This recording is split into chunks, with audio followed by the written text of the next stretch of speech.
which have been taking place on the upper floors of Buckingham Palace for well over a century, are such a blessed release from the formal day-to-day life that sometimes the snoots, knobs, and even the young princes unbend themselves to go upstairs and join the staff at play. And though history does not relate whether any royal prince ever trysted with a maid, it's a cast-iron certainty that they did. Though perhaps the more interesting question is whether any of these trystings ever turned into something more meaningful. Are these upstairs-downstairs romances always doomed to disaster? Or can they ever turn into a full-fledged relationship with, who knows, marriage and children and a love that lasts forever? Unlikely, of course, but still, nevertheless, the very slimmest of possibilities. Campion warbles to the hit of the year. Meatloaf's I'd Do Anything for Love. She has already developed quite a taste for the Queen's favourite tipple of gin and Dubonnet, which powers her through to midnight. But such a sage head on such young shoulders, she retreats to her bedroom at the stroke of 12. In the early days, when she'd started out at the palace, Campion had often been the last woman standing. But the next day's household chores had proved so problematic, an ancient Sèvres vase smashed, a decrepit corgi doughtily shouldering the blame, that Campion is now always abed by midnight. Tonight, this night of nights, the night when the points will click and when Campion's life will be set on an entirely different course, she just disappears from the party.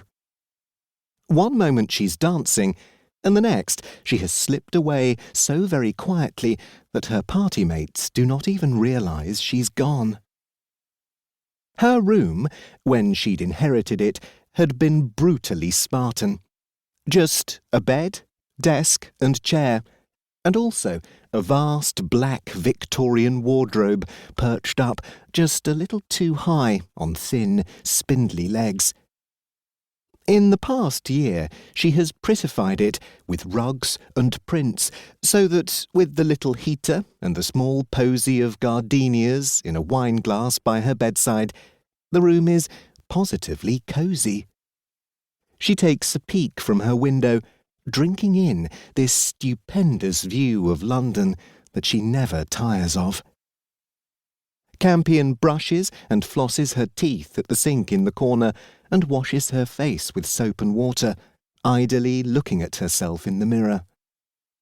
Not bad. Could be worse.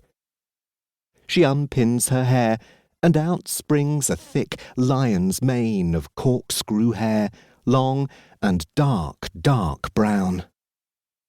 Her skin is spot and makeup free, though she does like lipstick, which accentuates what she considers to be her finest feature, her superb teeth. What Campion does not realise is that her teeth are only a part of her finest feature, which is her astonishingly brilliant smile. It's even better when she laughs. Cheeks moisturised, lips vaselined, she slips on a white t-shirt and some blue cotton shorts and takes herself to her table where she writes up the short story of the day. In bed, she curls up with a copy of Company magazine, which had most likely been discarded by one of the Queen's ladies-in-waiting. Company was a down-market version of Vogue, but in 1993, when this story is set, the magazine has considerable clout, containing the usual mix of fashion and beautiful people, and of course, sex. The magazine is well thumbed, and the small freebie bottle of perfume has been taken, though a trace of Givenchy still lingers. Campion flicks past the pictures of all the lovely ladies and lets out a snort of derision, for next month we'll see a bumper issue.